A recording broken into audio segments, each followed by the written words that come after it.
this is big. This is really big.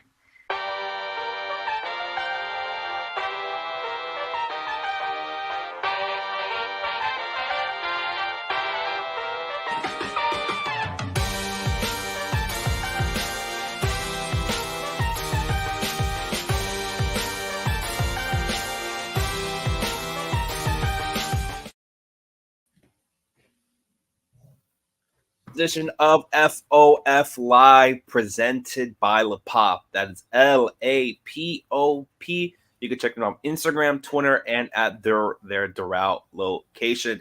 As you can see, this is our first live stream since our Jeopardy and the end of the season, the Marlins playoff run. So for this live stream, we're going to go ahead and discuss the big news that's happened with the Marlins as of late. We'll go into the playoffs, and then we'll talk about maybe some Jesus Luzardo and get to your fan questions. Will be a first for us here. But a small audience, a small group today to discuss the matters with the Marlins. You have myself, Daniel.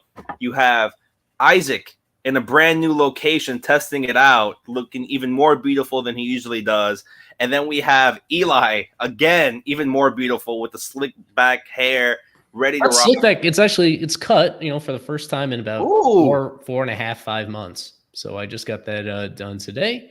And now that I had a chance to breathe during this off season, I was not on a hair growth strike or anything. I think Romeo Rodriguez was telling me that I wouldn't cut my hair until they found Kim's replacement, but I gave in. And so, yeah, fresh cut, ready for the off season.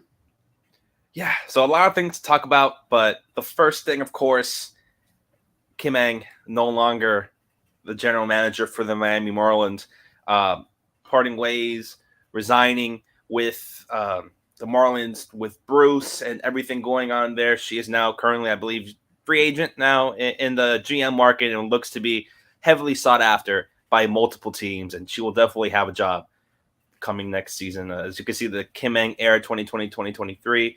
Eli, start us off with Kim Ng. What does this mean for the future of the Marlins? And then we can slowly go back, talk about her time with the Marlins. But first, the future of the organization now. Yeah, but the future is that Bruce Sherman wants to pursue something different, something, and in particular, from the reporting we've heard and kind of from common sense, pursue something different when it comes to creating a setup that is better at developing your own players and at growing internally, growing your own. What the Marlins have done this past year was awesome. They did it.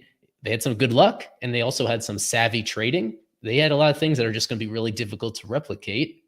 So the choice was, at least from my perspective, is either empower Kim to make the adjustments needed to create more sustainable stuff, to improve their best practices in the farm, to improve their use of analytics, and to make some of her own changes, or in this case, bring in just a new leadership team that they thought that Bruce Sherman in particular thinks is going to be able to install that and better able to kind of mimic what other relatively small market teams are going to be able to do at this point.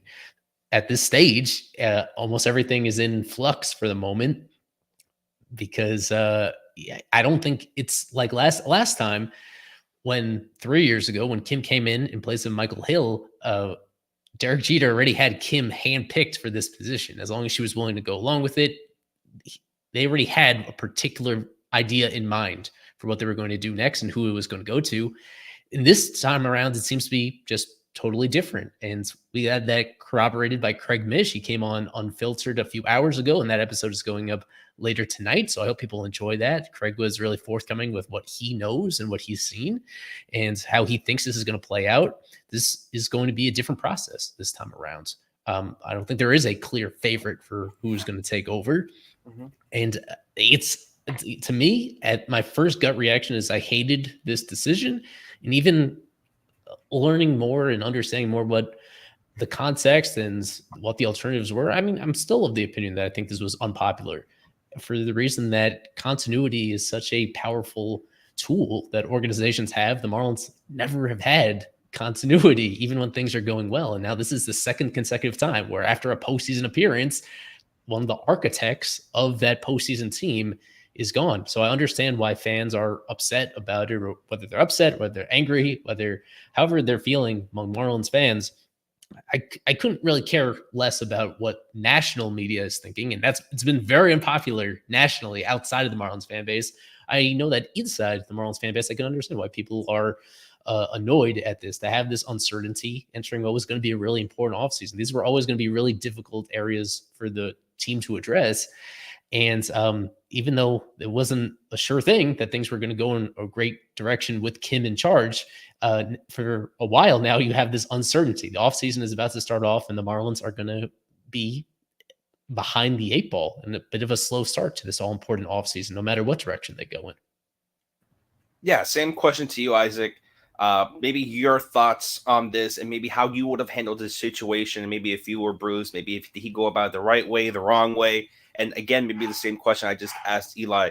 The future of the Marlins. How does this team look now, long term, with Kim Ng not at the helm? I just think the biggest deal here was the continuity, as Eli said. If this fan base has suffered long enough without any long tenured executives at any point in their franchise history, I thought that Kim and Skip together, that was a good team, a good couple of guys to build around for at least the next decade or so. But no, that was not the case. And do I think that there was a way to make this a little bit of a cleaner split? Sure. I thought that transparency and communication should have been had all year long, even as soon as last year, as late as last year, because it's been a couple of years now that Jeter's been gone and Kim Ng has had full control of this baseball operations department. And so obviously if Bruce thought that someone should be filling that presidents of baseball operations role at some point, Kim should have been made aware of that. But I guess not. That decision wasn't made till very late, obviously, probably no more than a few days ago. So I think that's where maybe that decision could have been a little bit cleaner. But other than that, hey, Bruce owns his team and he wants to construct his baseball operations department the way he sees fit. And there is an argument to be made that more experience could be had and could be valued at that president's spot. And Kim could have stayed as general manager doing exactly the same thing she was doing last year. She chose not to, which is well within her right as well. So we're just gonna have to wait and see. And like Eli put it, the Marlins in a critical offseason. They're heading into a winter meetings without a GM. They're heading into a GM meetings without a GM. It's hopefully this happens quickly when they find a replacement, but it's not what you want coming off a year that just showed so much promise and positivity to sort of just go back to a little bit of a negative thing going on here for this team.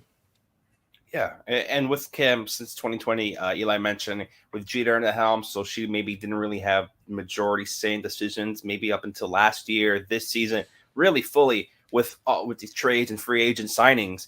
And with Kim, Eli, what were the positives in terms of Kim and her tenure? What are some trades, signings, maybe even roster moves that Kim did that now looking back at it, you maybe see that as a positive, or maybe another team, when looking at Kim Ng, could see these moves as something that they want to build upon? Well, what's difficult is, you mentioned it, it was only about a year and a half where she was truly the top baseball decision maker, where Jeter was gone. And one of the favorite moves of mine that they made during the Kim Ng era was at the 2021 trade deadline, flipping a rental Starling Marte into Jesus Luzardo. There's disappointment that they didn't extend Marte before then, but I think in that moment, in that moment, it was pretty clear that this was good value to buy up on a former amazing pitching prospect and trust yourself to make the tweaks to turn him into a good major league starter. Today we're going to talk about him in a moment because he was just announced as a Gold Glove finalist, but in addition to being a pretty good starting pitcher overall, and you could argue the most important starting pitcher the Marlins had this past year. So he's been exactly what they wanted him to be. And to acquire him for a player that they were going to have difficulty to re-sign anyway long term, that was really shrewd. The more recent ones that you could say need more time to play out, but at least we know that Kim was more prominently involved in those, such as the Jake Burger trade from the White Sox for Jake Eater. I love that one. It showed the thinking to address a very particular need on your team, but also understanding the circumstances that you're in as a small market team. It's important to get controllable players in return. And Berger was in that sweet spot where he was still earning league minimum, but yet he'd already showed really impressive power. And after coming over, I think he exceeded even the most rosiest expectations, because all of a sudden he's a 300 hitter in addition to a good run producer. The way he changed his approach, cut down on his strikeouts during that time at a position of need where they really could not go anywhere but up, replacing Gene Segura at third base. So the willingness in a corresponding move to, dump Segura and bring in Berger.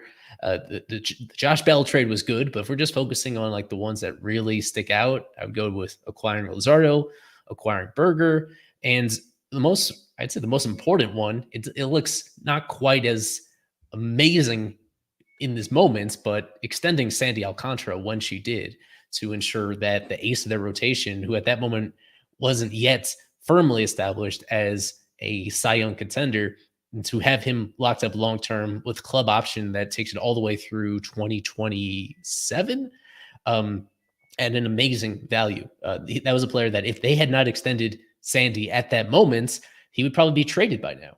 Or if he was stayed here and he still had Tommy John, like he'd be a pending free agent next offseason coming off Tommy John. Like there's an alternate reality where Sandy has already thrown his final pitch as a Marlin. And the fact that even coming back from the surgery, you could easily see him being around for another 3 years after that, and hoping that he's that player that he was before. Everything that he's done, even in this down year, that was an amazing value at the time. It was great to have a pitcher that is with this team as long as he has been. That continuity has been pretty cool.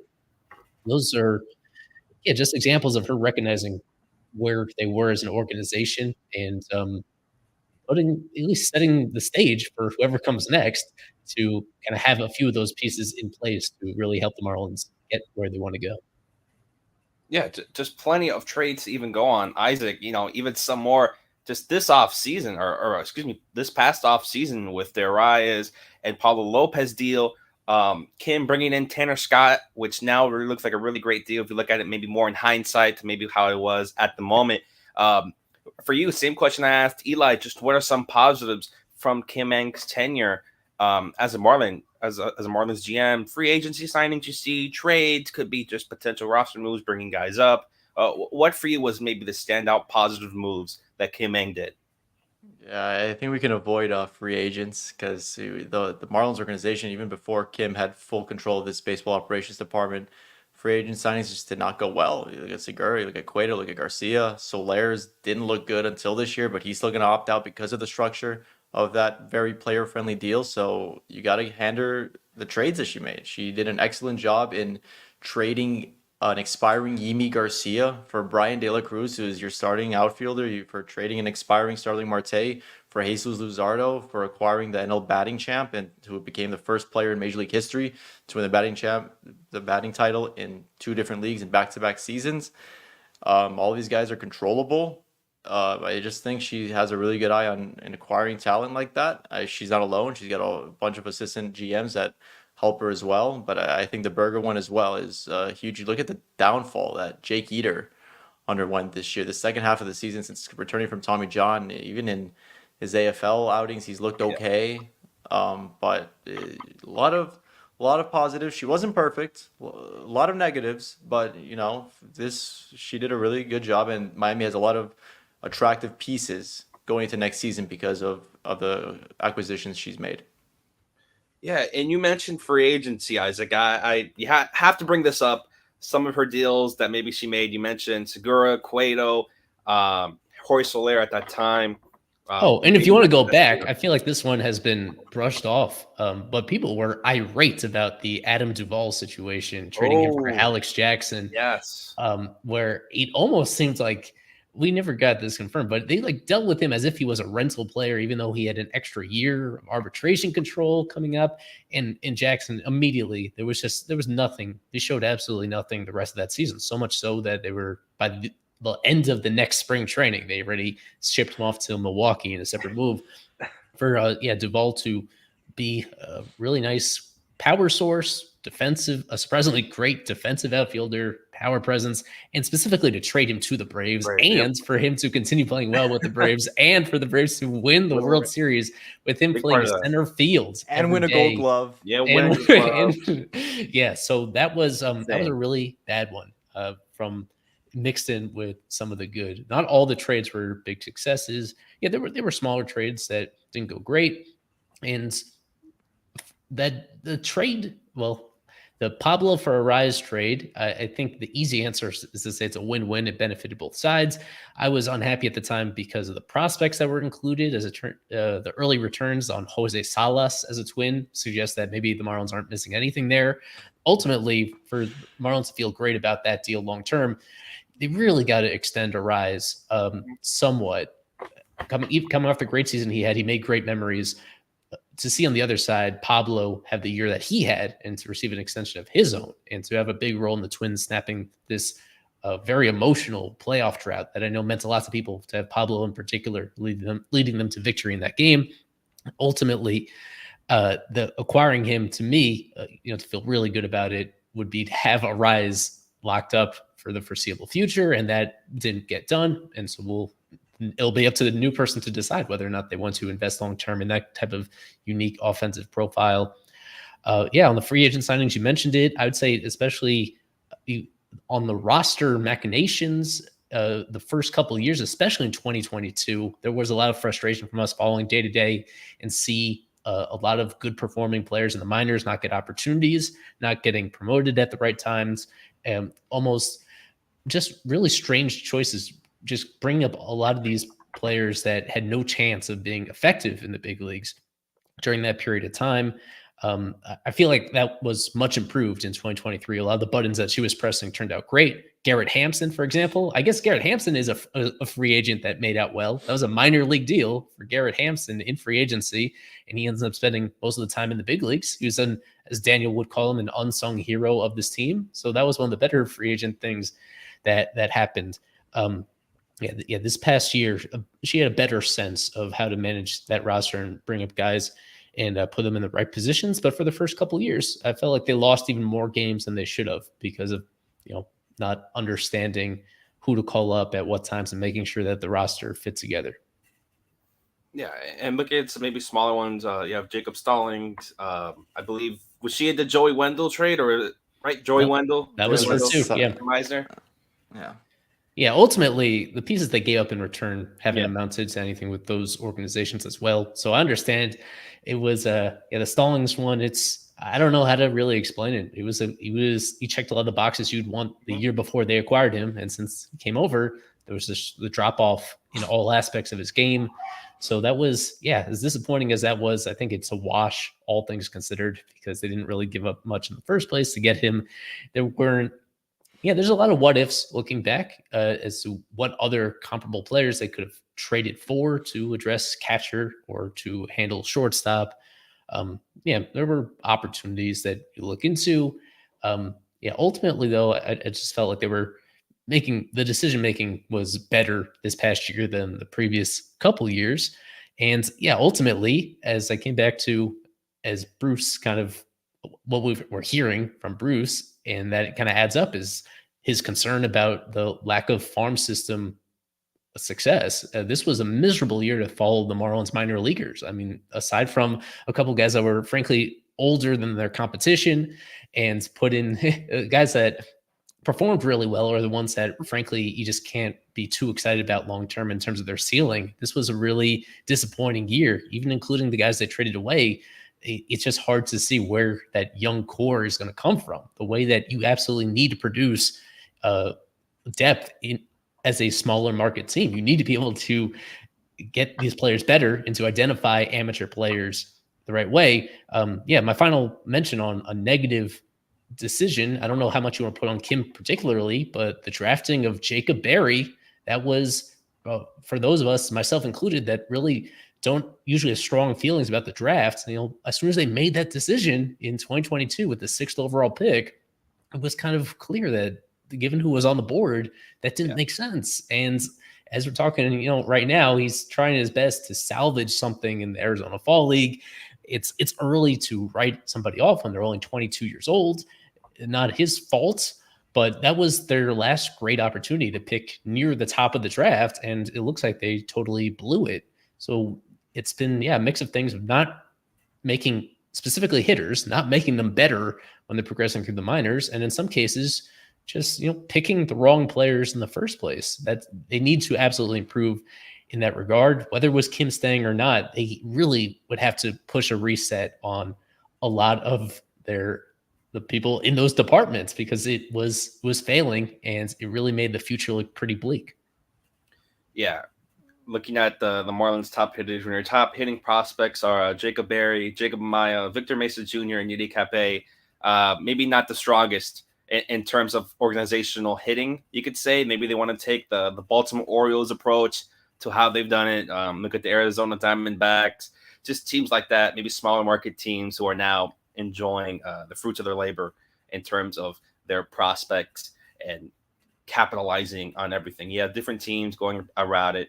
Isaac, any last words you want to mention on Kim before we go ahead and mention potential replacements for her? Jacob Berry is such a funny guy. He's a very nice guy. And just to answer your question, Daniel, no, just obviously wish her the best. She was very sweet with me and the entire Fish on First staff whenever we did get to see her at the ballpark. Yeah, I think she's going to have a long, successful career. And she's going to be, I don't know if as early as this year, she'll be back in the GM's position, but any team would be very lucky to have her in their baseball operations department. And we wish her nothing but the best. Yeah, definitely would not like to see her on the Mets long term. That would affect the Marlins just a bit. But we can go ahead and next up talk about maybe potential replacements. I know Kevin just put out a great article talking about potential GM candidates for the Marlins. One, of course, is Oz Ocampo, who could potentially become the Marlins GM after becoming an assistant GM hired by Kim Mang. Eli, is he your top candidate, Oz Ocampo, or is he someone that might follow Kim depending on where she gets hired? The one thing we have to clarify is, the reason why Kim ultimately is out here is because of Bruce Sherman's insistence that they hire president of baseball operations, a position that has not been filled the last few years without her. So he was planning to change that front office construction. And it does seem that they intend to, even with her gone, that they do intend to get a president of baseball operations in addition to a GM. Those are two separate positions. And that's important because it means for this POBO, a lot of people like to abbreviate it as POBO, to fill this POBO position, what you're looking at is guys are, well, now at this point, it's all guys that are currently GMs, because this is the next step up from being a GM. When you're like hiring only a general manager, usually you're not going to get permission to interview people from other teams in the same position, but it's the common courtesy that if you're offering a promotion, a step up, that the Marlins should have access to some of these GMs around the league. And that is, I don't know if you want to call it a credit to Sherman. It is interesting that he is seemingly willing to pay the significant salaries that it takes to hire these two executives, one in the POBO that would be earning several millions of dollars per year. That for a guy that is kind of teased for being not as rich as some other major league owners, he does seem to be willing to spend extra in this department to remake this front office in a way that he feels more confident in. You could really look at a lot of GMs around the league that potentially have several years as a GM, but especially ones that have done the good work for other organizations that are kind of in this either mid-market or small market status. I mean, Thad Levine of the Minnesota Twins is an interesting name who's been there for several years beneath a president of baseball operations, Derek Falvey. He's the second in command. But for several years now, the Twins have been generally the best team in that American League Central Division. They have really taken huge strides forwards in terms of analytics during that period of time. They've developed some of the best prospects in baseball during that period as well, guys that the Marlins would love to have. And I don't think he's responsible for Luis Ariz. I think his development predates Thad Levine, but that is one who comes to mind who we've heard linked to the Boston Red Sox.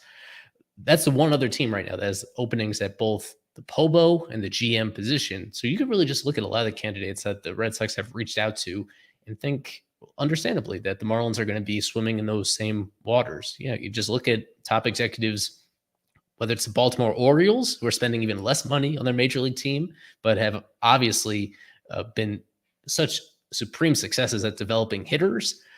If you look at anybody, even in the Atlanta Braves, who are stuck below Alex Anthopoulos, in those organizations where you have big executives who are seemingly stuck from moving up in their own organizations, those are ones that the Marlins, I'm sure, will reach out to. So it does seem like it's going to be a different process this time around. Last time, for people that don't remember, Kim was kind of handpicked by Derek Jeter. Jeter had that personal history with Kim and essentially got that deal done without doing a wide-ranging search. But this time around, it does seem that you're going to get a more complete search, a more wide-ranging one. And yeah, you'd hope that they reach out to as many organizations as they can, ones that are in a similar circumstance, and that can bring some of those best practices in terms of player development to the Marlins, where they definitely need a lot of help.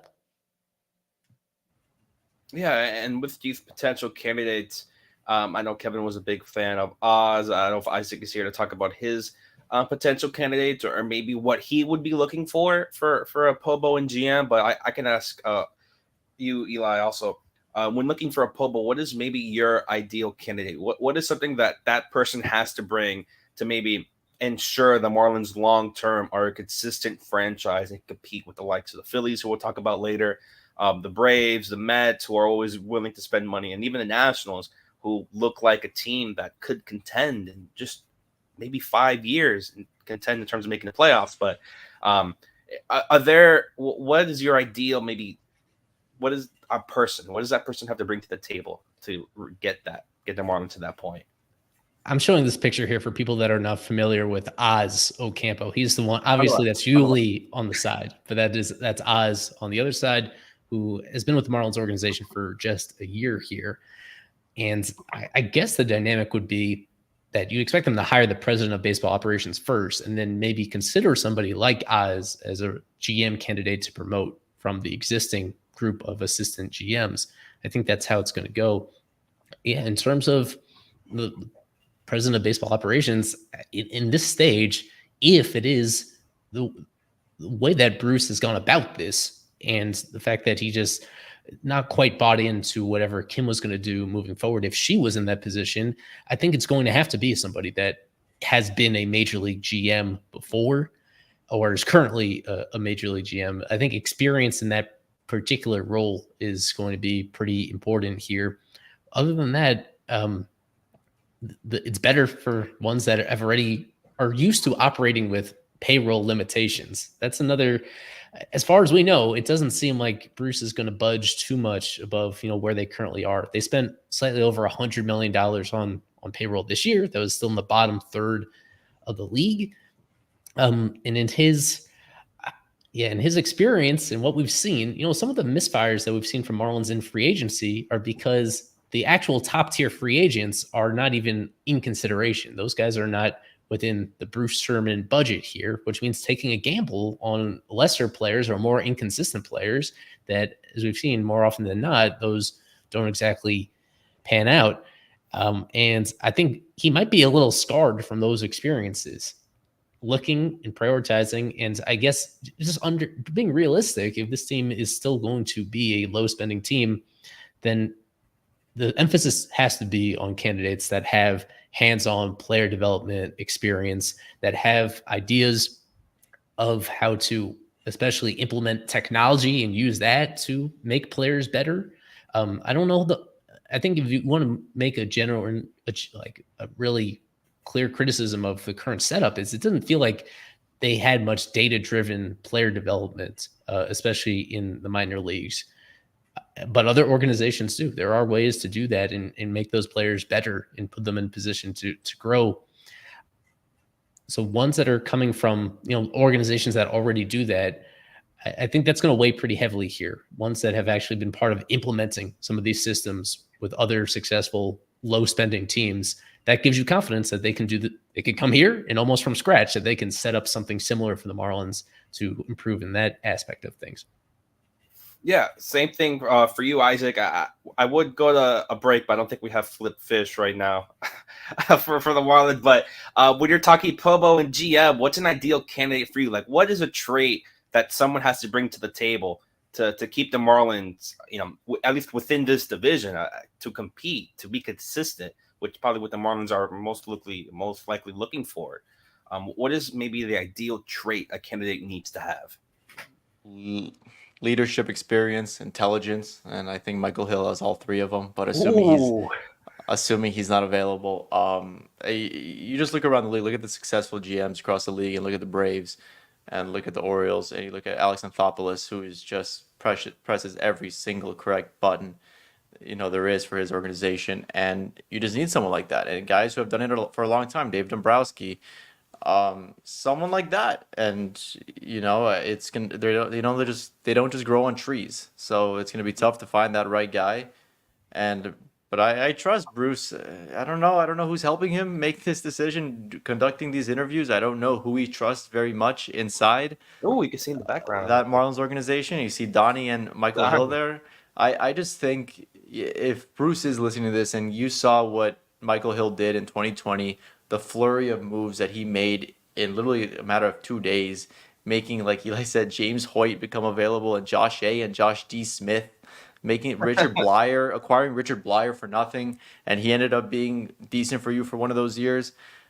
Michael Hill can do it, and I know he's got a very comfortable job with Major League Baseball at the moment, but you asked me for the qualities that could keep his team competitive in this division, in this league. You're looking at the man right there, the Harvard-educated man of Michael Hill. I couldn't have said it better myself. I think it's a perfect time to go to a break. And after the break, we're going to talk about Jesus Luzardo being a Gold Glove finalist. We're going to talk about the playoffs currently and could the Phillies go all the way. And then we'll end up with some fan questions. So stay tuned.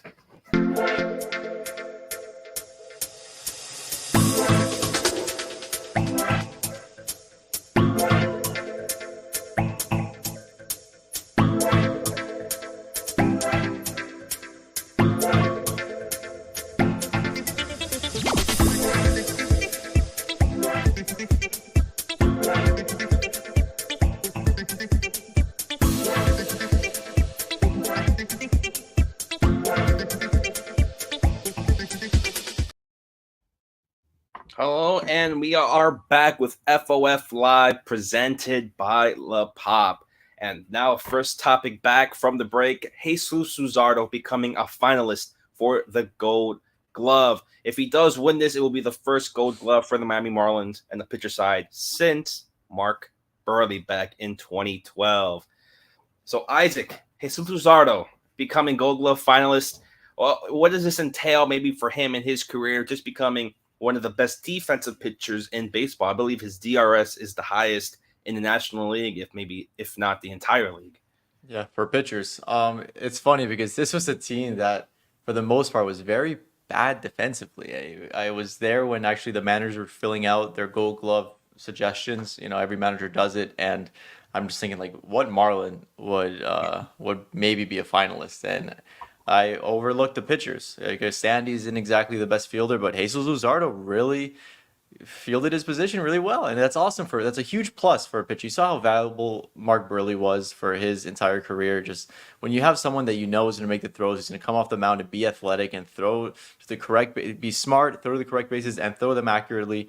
It's a huge plus for your team and for the pitcher himself. And so he's just a very valuable guy who earned it. Who are the other two finalists along with him? It's, Eli? It is Zach Wheeler and Taijuan Walker. Okay, so Phillies. three National League guys here for the Gold Glove award for the pitcher. So yeah, I'm very happy for Jesus, and yeah, it's just a huge factor. As you see here, this one he goes, look at that, 1-6-3 double play. Made the throw right to the chest. You love to see it from Jesus. And that's not the only example, obviously. He's just fantastic at fielding his position, athletic, young. And he's another one, speaking of extensions, he's another one that the new GM or the new Pobo is going to have to take a look at. Absolutely. Yeah, I haven't used this tool before, making like a it. video our background, and it seems Loading. to be running smoothly. It's not lagging for you guys on your end at all. Going Good. perfectly. Yeah, because it's had some Dang. issues before, of course, when tried to screen share. That's a good thing to have. As Isaac mentioned, yeah, the major league leader among pitchers in defensive runs saved this year, +7, right ahead of Zach Greinke, who's won Gold Gloves, a bunch of Gold Gloves in his career. So that gives you some credence to what that number means, that somebody that's consistently done it is up there, and that just makes him, it's on top of the value he already adds. He set a record this year for Marlins left-handed pitchers, most strikeouts ever for a Marlins lefty, if you include that suspended game. I remember we were a little bit confused as to how that would go, because he needed his final start to pass that number that Al Leiter previously had, that number with 200 by a Marlins lefty. And on top of that, to be able to defend your position is important. Controlling the running game. The Marlins, especially this past year, their catchers, both of them, just were not effective at all at controlling the running game. It's a lot on the pitcher to help them out in order to shorten the leads that runners are taking, to deter them from stealing in the first place. So he was really complimentary. He helped them when he was on the mound. That weakness wasn't exploited as much as other pitchers. There's value in that. And this is something you would think is kind of repeatable. Like if you have these good defensive skills right now, like you think that is something you can trust him to still be good at moving forward, even in a tiny sample size. So that's really important. Yeah, it's another reason why I think now is kind of the window. If they are to extend him, if he has another year like he just had, he's going to reach a level where it's going to be very difficult for a team like the Marlins to afford him. I think that is going to be one of the first pieces of business for the new Pobo when they do come in, is to get serious and try to find some common grounds with Luzardo, especially this upcoming year where we know Sandy is going to be out. He's going to be one of the most important players on the team yet again. Yeah, mentioning defensive pitchers, another one you can mention maybe in the same vein as Jesus Luzardo, maybe Max Fried, in terms of a guy, really great pitcher, can help defensively, maybe in terms of the catchers, maybe not producing as well defensively, to someone you can kind of mimic in terms of Jesus Luzardo there, if you want to stay in the division. But I wanted to ask you guys, you're the Gold Glove finalist pitcher, but for you, who is the Gold Glove you would say for the Marlins this season on position players? Who do you guys believe was the best defensive player on the Marlins? If we look at it in terms of finalists, it's Jesus Luzardo, but who position player? Who would be your Gold Glove for the Marlins, Isaac? The correct answer is Joey Wendell. He provided so much value defensively, and that's a reason he played for as long as he did, while providing really suboptimal numbers offensively. But he didn't play as much towards the end, so you got to go with Luis Ariz. Jazz Chisholm did, after a rough April, he really turned it on in the second half of the year defensively when he was on the field. So he's someone else that it's tough to consider because he didn't play that many innings. But Luis Ariz was healthy all the way until the end, and he was as sure-handed as it gets at second base. I got a little ahead of myself and was thinking that he'd for sure be a finalist, and I guess that didn't happen. But there are many second basemen in baseball that are much better than he is defensively. But for me, for this team, not exactly a huge honor. You know, you have Brian De La Cruz and Sanchez and Stallings, not exactly the best defenders in the world. So you go with Luis Ariz for the Marlins Gold Glove award. Eli, is that your same answer, Luis Ariz, or are you more susceptible to maybe Joey Wendell, or maybe you'll go to the first base side, I guess? I would rather give it to John Birdie, and they now have a utility Gold Glove the last few years for players that move around. And he did play a bunch of defensive innings, just not at one individual position. He played a lot more shortstop than we were thinking he would entering the year, and he did, for the most part, he did solid there, aside from some moments where his arm strength was exploited. Let me look at it now. Well, this year, 64. Well, I'll go by starts. He started 52 games at short. He started 27 at third base. He started 11 in left field. He started 10 at second base. At most of those positions, he was average or better. Not a lot of spectacular plays, but he's a rangy guy. And I think overall, he was a big plus for this team. His ability to move around and actually play those positions well.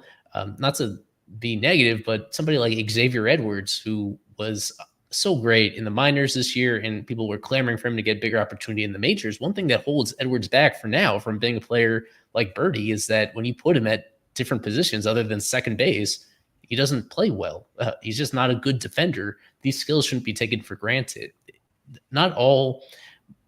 Sometimes there's a difference between being versatile, being a utility guy, and being positionless. Just because there are some guys that play a bunch of different positions and don't do it well, and Birdie is a more classic utility guy. He adds value in that department. It certainly helped that he hit as well as he did this year. That kept him in the lineup as well. I was pleasantly surprised a little bit by how Arise played second base. I don't totally agree with the way that he's rated by defensive runs saved. I don't care too much about his fielding percentage. It was excellent. There's a lot more to defense than your fielding percentage as well. I will go with Birdie with a nod to Nick Fortes and some of the things that are difficult to measure about his defense. The one thing that we've gotten better at measuring through StatCast is blocking. Baseball savants, you can look it up, that Fortes was one of the best in baseball at blocking pitches in the dirt. We saw that in display, especially when he was working with somebody like Jesus Luzardo throughout the season. That saves runs, and we're able to account for that. So that was one reason why Fortes, as disappointing as he was as a hitter this year, the reason why he caught as many games as he did is because that defense really does add up. And I think he put his pitchers in a better situation overall. All things considered, he was a plus on that side of the ball. Yeah. Looking at Nick Fortes ranks, I believe, top 12. He's 12th in terms of defensive runs saved with 5. And then you get to Jacob Stallings, and that's a big fat 0. But we'll go from that and talk about the current playoffs happening right now. Phillies, Diamondbacks, and then we have the game happening tonight, the Rangers and the Astros. A common note on all these games, it is 2-0 Rangers, 2-0 Phillies. So it's looking like we might see Phillies and Rangers. It will be an offensive implosion in terms of output for that series. Isaac, I would ask for some Isaac locks tonight if you do have some before we can really get into. You have any? What is it, Adolis home run? Jose Altuve? No, I strongly believe in the Astros tonight. I think Scherzer, he hasn't pitched since September 13th, and he went 70-something pitches. I think he's going to have a really short leash tonight, and also you don't know what kind of quality Max Scherzer you're going to get. Christian Javier in the postseason is straight nails. You saw in the World Series last year. You saw it against the Twins in the division series, and I don't see the Astros going down 3-0. I don't think Major League Baseball wants that. And I do think that the Astros win tonight. However you want to do it, first 5 innings, money line, however you want to do it, it's fine with me. It's plus money regardless, so I don't think they should be underdogs. So that's my favorite pick. And boy, the Phillies, what a fun team to watch. It makes me feel a little bit better. It makes the Marlins feel a little bit better, saying, the Marlins had no shot at winning that series. Just looking how they've swept through. In the last 2 years at home, the Phillies are 12-2. In the postseason, 12-2 in the last 14 home postseason games. It's just ridiculous. It's a very difficult place to play, and they're just running by these teams like it's nothing. It's absolutely crazy. They're undefeated this year at home in the postseason. It's really fun, and boy, a Phillies-Rangers World Series is going to be really awesome. I don't think the Diamondbacks have much of a chance. The Astros could make this interesting, and I think they will starting tonight. But Phillies-Rangers is what I hope for because, hey, the Phillies don't have home field advantage in that series. So, they got to go play 2 in Arlington first. So I think that would be a World Series heaven for me. Eli, same question. What do you like here? And I mean, interesting note, 3 out of these 4 teams, wildcard teams. So maybe winning the division, somewhat of a hindrance there as we're looking at, Diamondbacks, Phillies, the Rangers, all came in through the wild card. So that could be really interesting there for you to know. Yeah, that is what makes this Final Four unique. If I saw this correctly, it is the fewest total wins that the CS teams have ever had combined. There's never been a lower total for the 4 teams combined because here, none of them won more than 90 games. In fact, the Phillies and the Astros and Rangers all finished with the same record. If I saw the tiebreakers correctly, the Phillies would get home field against the Astros, but the Rangers would get home field against the Phillies based on tiebreakers. That kind of speaks to where we are in baseball. And even though in hindsight, or even in the moment, why, although people thought the Marlins were big underdogs against the Phillies, in such short series, anything can happen. It's really unpredictable. The best teams during the regular season are not around anymore. There's a lot of big differences. There's not a whole lot that you can use from the regular season overall to predict what's going to happen in October. I guess you could weigh things more heavily at the end of the year. It's a reason why for this Marlins organization, the change in the playoff format's what it is. That extra wild card is absolutely huge. It's going to be really tough for this team to ever win a division title as long as they're in the same division as the Braves. And ultimately, it's not that important for them to win a division title. Second straight year that the Phillies have knocked off the Braves in order to make it this far. And now they are understandably the favorites to win it all at this particular stage. And it'd be a pretty big shock if they don't at least make it back to the World Series again. So it is, it's really entertaining. It can be frustrating to fans of of the big market teams, of the regular season teams, to invest, to have so much success there, and for it to feel like it doesn't matter once you get to the most important time of year. I do agree with Isaac that I do feel relatively confident about the Astros winning tonight to at least put up some sort of a fight in the ALCS after falling behind 2-0. Yeah, but ultimately, I would think that both the teams that are ahead in those series are ultimately going to advance. That would be a fun series between the Rangers and the Phillies if they do make it there. So by the time we come back next week, that series should be set, and we should have our predictions on how that is going to play out. For all the teams that have been eliminated, Eli and Daniel, which one are you most surprised that is still not here? Man. Yeah, the Besides thing is, the Marlins. Yeah, it doesn't feel surprising because the teams that had by far the best records, the Braves and the Dodgers and the Rays and the Orioles, like all of them had things to be concerned about late in the year. With the Rays, their overwhelming amount of injuries. With the Orioles, I guess the Orioles are the one that I'm most surprised by out, at least at how they went out as quickly as they did to not win a single postseason game despite being at home and having home field for that series against the Rangers. There, among those teams, the Braves were, to me, the best team during the course of the regular season, but by the end of it, their pitching was looking really dicey there. And the fact that they went up against the Phillies, I felt the Phillies were the most threatening wild card team in either league. So all things considered, I guess the Orioles, a bit of a bummer for that organization to make it back to the playoffs for the first time since the beginning their rebuild, and then to not win a single game out of it. But of course, their future is pretty bright.